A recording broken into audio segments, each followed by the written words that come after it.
الله الذي خلقنا ولم نك شيئا وجعل لنا السمع والأبصار والأفئدة لعلنا نشكر ولعلهم يشكرون. وأشهد أن لا إله إلا الله وحده لا شريك له وأشهد أن سيدنا ومولانا محمدا عبده ورسوله. أما بعد فأعوذ بالله من الشيطان الرجيم. بسم الله الرحمن الرحيم. فمن زحزح عن النار وأدخل الجنة فقد فاز وما الحياة الدنيا إلا متاع الغرور. وقال النبي صلى الله تعالى عليه وسلم: هذه الدنيا مرتحلة ذاهبة وهذه الآخرة مرتحلة قادمة ولكل واحدة منهما بنون فإن استطعتم أن لا تكونوا من بني الدنيا فافعلوا فإنكم اليوم في دار العمل ولا حساب وأنتم غدا في دار الحساب ولا عمل او کما قال صلی اللہ تبارک و تعالی علیہ وسلم۔ میرے محترم عزیزو بھائی اور دوستو، رجب کے مہینہ میں اللہ تعالیٰ کے نبی کو اللہ تعالیٰ نے اپنے پاس بلایا، جس کو ہم معراج کہتے ہیں، شب معراج، لیلۃ المعراج، اور اس کے لیے اہتمام بھی کیا جاتا ہے عبادات کا، خیرات کا۔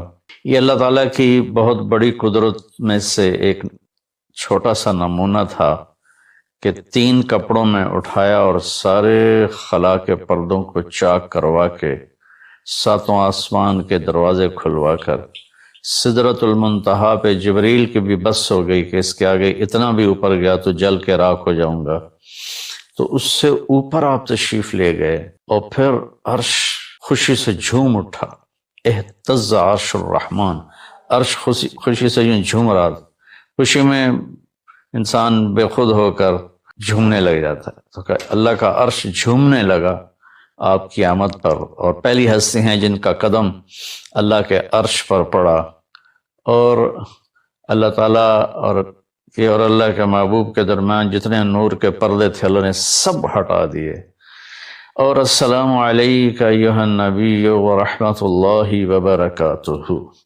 اللہ تعالیٰ نے ایسا خوبصورت سلام پیش کیا، تو اللہ کے نبی پہ قربان جاؤں، انہوں نے اپنی امت کو بھی شریک کر لیا، السلام علینا وعلی عباد اللہ الصالحین، اللہ ہمارے اوپر بھی سلام ہو آپ کا، اور جو میری امت کے نیک لوگ ہیں ان پر بھی آپ کا سلام ہو، آپ کی رحمت ہو۔ تو معراج کا واقعہ اسباب کے خلاف ایک انتہائی عجب اللہ کی قدرت ہے، اور اس میں ایک چھوٹی سی بات عرض کروں کہ جب آدمی پس جاتا ہے نا اور کہتا ہے متی نصر اللہ، یا اللہ تیری مدد کہاں ہے، تو پھر اللہ کی طرف سے جواب آتا ہے الا ان نصر اللہ قریب، بے شک میری مدد قریب ہے، آ رہی ہے۔ یہ واقعہ طائف کے بعد پیش آیا ہے، جب آپ بے بس ہو گئے تھے، پتھر کھا کے شدید زخمی ہوئے، پھر آپ مکہ تشریف لائے تو باہر ٹھہر گئے، اندر آنے کی آپ کی سکت نہیں تھی، اور آپ نے زید ابن حارثہ کو اخنس بن شریک کے پاس بھیجا کہ مجھے پناہ دو، میں مکہ میں داخل ہونا چاہتا ہوں، تو اس نے انکار کر دیا، کہا میں نہیں پناہ دیتا۔ پھر اپنے سہیل ابن عمرو کو پیغام بھیجا کہ مجھے پناہ دو، اس نے بھی انکار کر دیا۔ پھر ایک اور عرب کے سردار تھے، ان کو پیغام بھیجا، غالباً صفوان بن امیہ کو پیغام بھیجا کہ مجھے پناہ دو، تو انہوں نے بھی انکار کر دیا۔ تو پھر آپ نے مطعم بن عدی کو پیغام بھیجا، ان کے بیٹے جبیر صحابی بنے، تو مطعم بن عدی کو پیغام بھیجا تو وہ آپ نے بچوں کو لے کر باہر گیا، اور اللہ کے نبی کو اپنے بیٹوں کے ساتھ لے کر مکہ میں انٹر ہوا، حرم شریف میں آ کے اعلان کیا آج کے بعد محمد بن عبداللہ صلی اللہ علیہ وسلم میری پناہ میں ہے، انہیں کوئی ٹچ نہیں کر سکتا۔ ابو جہل نے کھڑے ہو کر کہا تم یہ اس کا کلمہ پڑھ کے کہہ رہے ہو یا اپنی سرداری کے زوم پر کہہ رہے ہو، اپنی سرداری کے بلبوتے پر؟ اور کہا نہیں، میں نے اس کا کلمہ نہیں پڑھا، جو اللہ نے مجھے سٹیٹس دیا ہے اس کی وجہ سے کہہ رہا ہوں۔ کہ پھر ٹھیک ہے، ہم ان کو کبھی ٹچ نہیں کریں گے۔ اس قدر حال سنگین ہو گیا تھا، اور کبھی آسمان کے فرشتے نہیں روئے سوائے 2 جگہ۔ ایک دفعہ جب ابراہیم علیہ السلام نے حضرت اسماعیل کو الٹا لیٹایا اور چھری ہاتھ میں اور سر کے بال ہاتھ میں، اس طرح اور یوں آسمان کو دیکھ کے کہا یا اللہ تو مجھ سے ناراض ہو گیا کہ میرے دل میں اسماعیل کی محبت آ گئی ہے۔ اس پر آسمان کے فرشتے زارو قطار روئے تھے، اور ایک جب ہمارے نبی کو پتھر پڑے اور پڑھتے پڑھتے بے ہوش ہو کے گر گئے، اس وقت ساتوں آسمان کے فرشتے روئے تھے۔ اور پھر ملک الجبال حاضر ہوا، یا رسول اللہ اجازت ہو تو ان کو ایسے پیس کے سرما بنا کے رکھ دوں، ان اطبق علیہم الاخشبین۔ آپ نے کہا نہیں، لا اللہ ان یخرج من اصلابہ من یوحد اللہ، نہیں، اللہ تعالیٰ ان کی نسل میں ایسے پیدا کرے گا جو اللہ کی توحید کو ماننے والے ہوں گے۔ اس تکلیف کے بعد یہ سفر ہوا کہ 27 رجب کو جبرائیل آئے، آسمان سج چکے ہیں، اور ہماری یعنی زبان میں یا ہمارے رواج میں کہ یا رسول اللہ استقبال کے لیے قطاریں لگ گئی ہیں، آپ ان کو لے کر گئے۔ آپ ام ہانی رضی اللہ عنہ، حضرت علی رضی اللہ تعالیٰ عنہ کے گھر میں تھے آپ، تو وہاں سے حتیم میں لے گئے، آپ کا سینہ چاک کیا، دوسرے فرشتہ وہ پانی لایا زمزم کا، اس سے آپ کے سینے کو صاف کیا، پھر دل باہر نکالا، اس کو چیرا، اس سے صاف کیا، اور پھر دوبارہ دل کو رکھ دیا، سینے کو بند کر دیا۔ اب یہ سارا کچھ اپنے ہوش میں دیکھ رہے تھے۔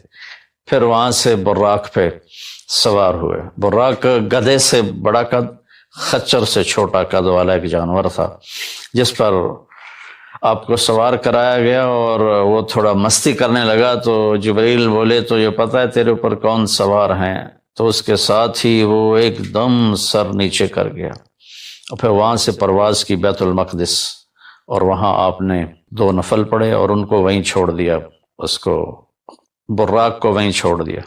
وہاں سے پھر سفر شروع ہوا اللہ کی طرف۔ اس سفر کو اللہ نے یوں بیان کیا، سبحان الذی اسری بعبدہ لیلا من المسجد الحرام الى المسجد الاقصى الذی بارکنا حولہ لنریہ من آیاتنا انہ هو السمیع العلیم۔ تو اس میں اہل علم کے لیے بڑا خوبصورت نقطہ بھی میرے ذہن میں ہے کہ یہ قرآن کی پہلی صورت ہے جو سبحان مصدر سے شروع ہو رہی ہے، سبحان الذی۔ پھر اس کو آگے لے جا کر اللہ تعالیٰ نے مصدر کے بعد فعل ماضی ہوتا ہے تو سبح للہ ما فی السماوات والارض کے ساتھ شروع کیا، تو مصدر آیا، ماضی آیا، ماضی کے بعد مضارع ہوتا ہے، فیوچر ہوتا ہے، مستقبل ہوتا ہے، تو یسبح للہ ما فی السماوات وما فی الارض الملک القدوس العزیز الحکیم۔ پھر اس کے بعد امر کا صیغہ ہوتا ہے، تو سبح اسم ربک الاعلی الذی خلق فسوی۔ یہ قرآن کا اعجاز ہے، قرآن کی خوبصورتی ہے، قرآن کی بلاغت ہے۔ سبحان، سبح، یسبح، سبح۔ تو اللہ تعالیٰ نے پہلے اپنی پاکیزگی کو بیان کیا کہ جو کچھ کہنے والا ہوں میں سب کچھ کر سکتا ہوں، میرے لیے کوئی مشکل نہیں کہ میں اپنے بندے کو لے کر گیا۔ اللہ آنے جانے سے پاک ہے، لیکن با کا اضافہ یہ بتاتا ہے کہ اللہ تعالیٰ کہہ رہے تھے یوں ہی سمجھو کہ میں اپنے بندے کو خود لے کر گیا اوپر۔ آپ جبریل کے کندھوں پر، پروں پر سوار ہو کر نہیں گئے، آپ کا سفر الگ تھا، جبریل کا الگ تھا، یہاں تک کہ پہلے آسمان پر پہنچے تو دروازہ کھلا تو آدم علیہ السلام نے استقبال کیا، گلے لگایا۔ پھر اس سے اوپر گئے تو عیسیٰ علیہ السلام، یحییٰ علیہ السلام، زکریا علیہ السلام نے استقبال کیا، اور سارے آسمان کے فرشتوں نے استقبال کیا۔ پھر اس کے بعد تیسرے آسمان پر گئے تو یوسف علیہ السلام نے استقبال کیا اور سارے فرشتوں نے۔ پھر چوتھے آسمان پر گئے تو یونس علیہ السلام نے اور باقی سارے فرشتوں نے۔ تو پھر پانچویں آسمان پر گئے تو ہارون علیہ السلام اور آسمان کے فرشتے۔ پھر چھٹے آسمان پر گئے تو موسیٰ علیہ السلام اور موسیٰ علیہ السلام کے آسمان کے فرشتے۔ اس دن اللہ نے، میرا کہ میں نے پڑھا کہیں نہیں لیکن مجھے لگتا ہے کہ اس دن اللہ تعالیٰ نے سارے فرشتوں کی عبادت کی چھٹی کرا دی ہوگی اور فرمایا ہوگا بس میرے محبوب کا دیدار کرو، استقبال کرو، آج یہی تمہاری عبادت ہے، کیونکہ ہر فرشتہ بے قرار تھا کہ دیدار ہو جائے۔ پھر اب ساتویں آسمان پر گئے، وہاں ایک بیت اللہ تھا، وہاں ایک بزرگ سفید داڑھی والے یوں کر کے بیٹھے ہوئے تھے، یوں کر کے، اور لمبے ان کے بال تھے، لمبی داڑھی تھی، وہ نہیں اٹھے، وہ بیٹھے رہے۔ جب اب قریب آئے تو وہ کھڑے ہوئے اور کہا میرا بیٹا آ گیا۔ پہلے نبیوں نے کہا ہمارے بھائی آ گئے، ہمارے بھائی آ گئے، ہمارے نبی آ گئے۔ اس بزرگ نے کہا میرے بیٹے آ گئے، میرے بیٹے آ گئے۔ تو آپ نے جبریل سے پوچھا یہ کون بزرگ ہیں؟ تو انہوں نے فرمایا یہ آپ کے دادا ابراہیم علیہ السلام ہیں۔ اس میں اللہ نے ہمیں سبق دیا کہ بیٹا کتنے ہی عالی مقام پہ چلا جائے اس کی ذمہ ہے اپنے ماں باپ کا ادب کرے، ان کے پاؤں چھوئے، ان کے سامنے سر جھکا کے چلے، یہ ہواؤں میں اڑ جائے، عرش کو چیر کے اللہ تک پہنچ جائے، پھر بھی باپ کے آگے ماں کے آگے سر جھکانا ہے۔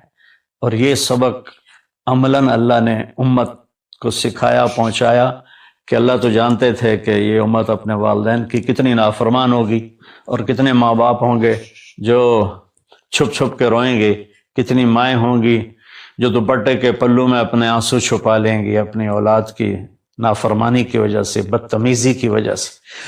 میرے نبی سے پوچھا گیا یا رسول اللہ قیامت کب آئے گی؟ تو آپ نے فرمایا اللہ کو پتہ ہے۔ کیا کوئی نشانی فرما دیں؟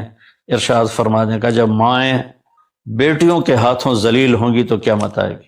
یعنی بیٹے تو کرتے ہی رہتے ہیں، اگر بیٹیاں بھی ماں کو ذلیل کریں گی تو قیامت آ جائے گی۔ تو یہ اتنا بڑا مقدس رشتہ ہے۔ آپ نے فرمایا جس نے اپنے والدین کو دکھ دیا اس پہ اللہ کی لعنت، زمین آسمان کی لعنت، فرشتوں کی لعنت، نہ اس کی نماز قبول ہے، نہ روزہ، نہ صدقہ۔ اور دوسری طرف آپ نے فرمایا جو صبح صبح ماں باپ کی زیارت کر لے تو صبح سے شام تک جنت کے 2 دروازے اس کے لیے کھل جاتے ہیں۔ نہ حال پوچھا نہ خدمت کی، صرف آ کے زیارت کی، محبت کی وجہ سے۔ شام کو آ کے ان کی زیارت کی تو صبح تک جنت کے 2 دروازے اس کے لیے کھلے رہیں گے۔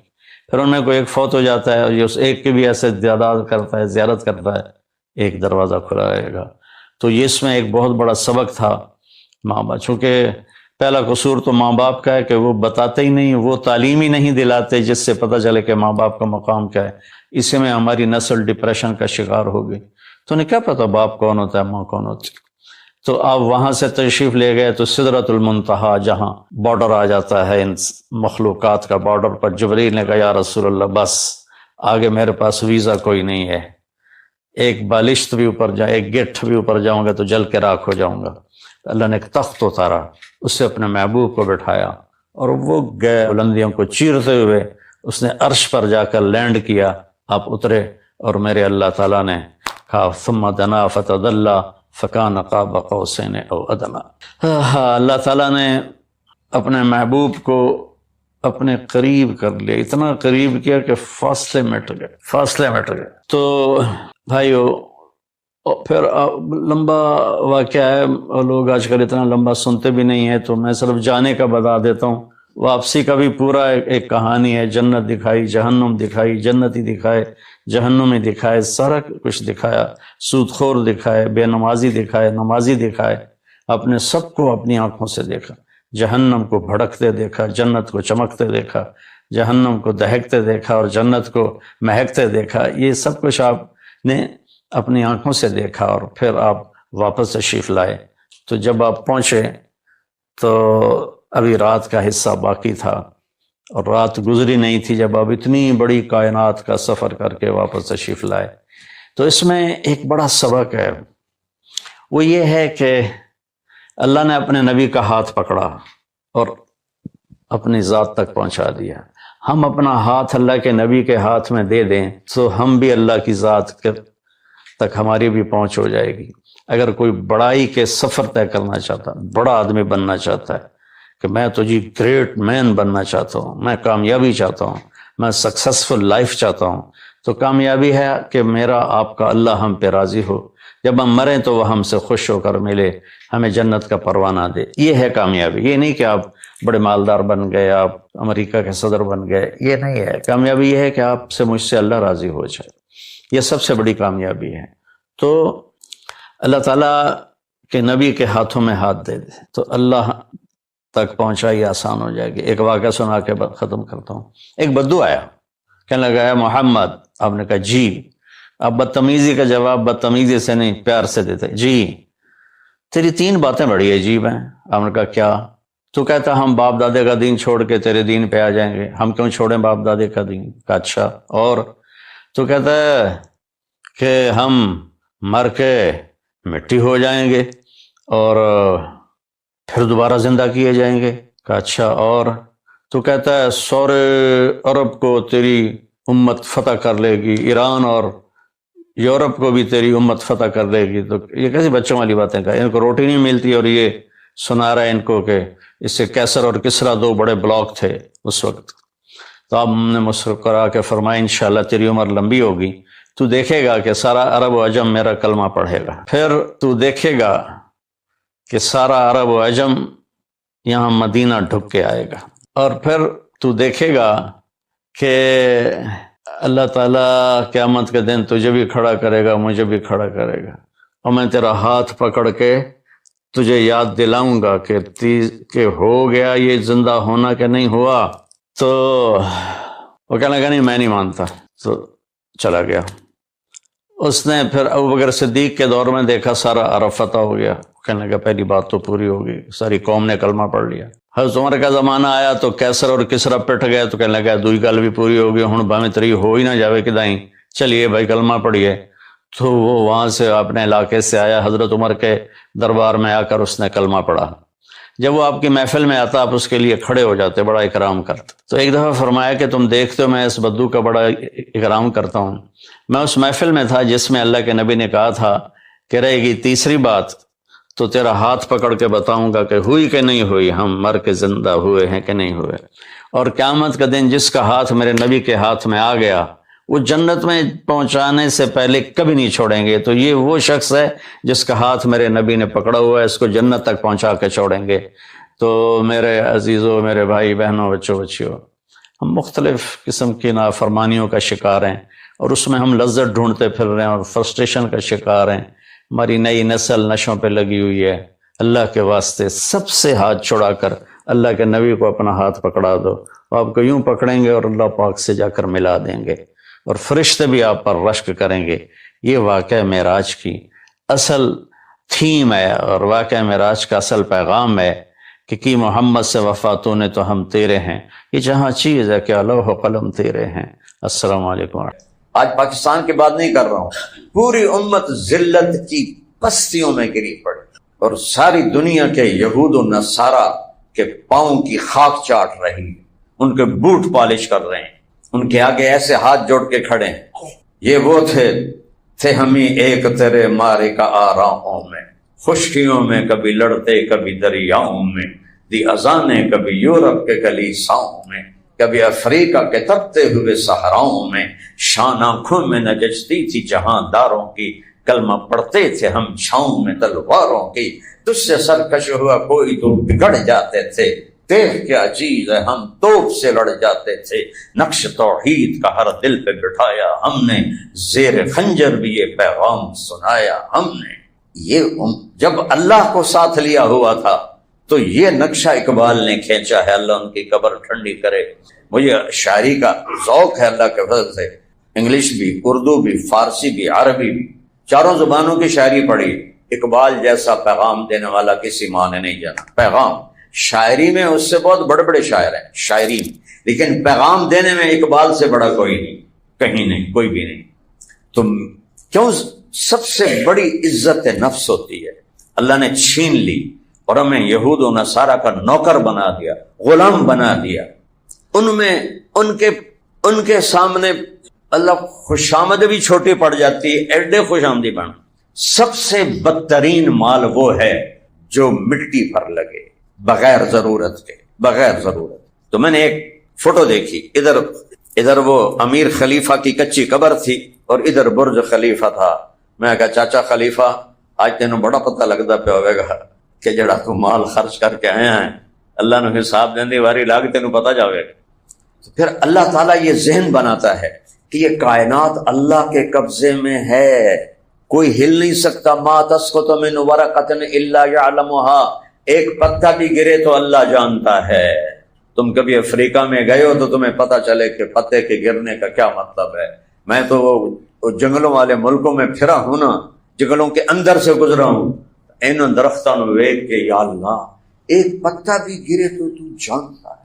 چلو پتا تھا وڈی شے, اور سنو, یرا دبیب النملۃ السوداء علی الصخرۃ السماء فی اللیلۃ الظلماء. کالی رات ہو, اندھیری, گھنگور گھٹا ہو, کالا پہاڑ ہو, کالا پتھر ہو, اس پر ایک چیونٹی چل رہی ہو, وہ خود بھی کالی ہوتی ہے، اور ایک چل رہی ہے یا کروڑوں چل رہی ہیں یا اربوں چل رہی ہیں، بول بے شمار چل رہی ہیں۔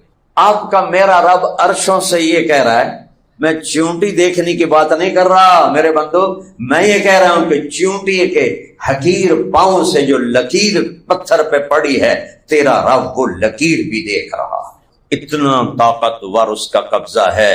هل تعلم له، اوئے ہوئے ہوئے کیا آیت، رب السماوات والارض، زمین آسمان کا پالنے والا، واستبر لعبادتہ، ڈیوٹی دے اس کی، جو روزانہ ڈیوٹی پہ آتے ہیں ان کو الگ شیلڈ، ہم تو اپنے مدرسے میں شیلڈ دیتے ہیں، جو بچے سارا سال ناغہ نہ کریں ہم ان کو شیلڈ بھی دیتے ہیں، پیسے بھی دیتے ہیں، جو استاد سارا سال ناغہ نہ کرے شیلڈ بھی دیتے ہیں، پیسے بھی دیتے ہیں، تو اسے پتہ نہیں دین دے ہوگا نہیں دین دے، اللہ ہی سنے۔ تو رب السماوات والارض، ایک ہی ہے زمین آسمان کا رب اللہ، واستبر لعبادت، اس کی ڈیوٹی دے، غیر حاضری نہ کر۔ پھر آگے ایک چیلنج آتا ہے، هل تعلم له سمیہ، یہ ہے جیسے کوئی بے وقوف متکبر لوگ کہتے ہو تو میں نے جانتا نہیں میں کون ہوں۔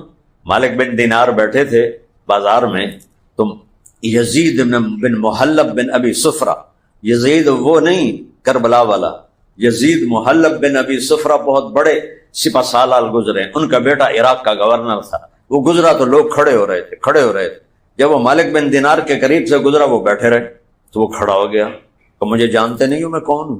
کہنے لگے تجھ سے زیادہ تجھے جانتا ہوں، تو کون ہے؟ کہنے لگے وہ کیسے؟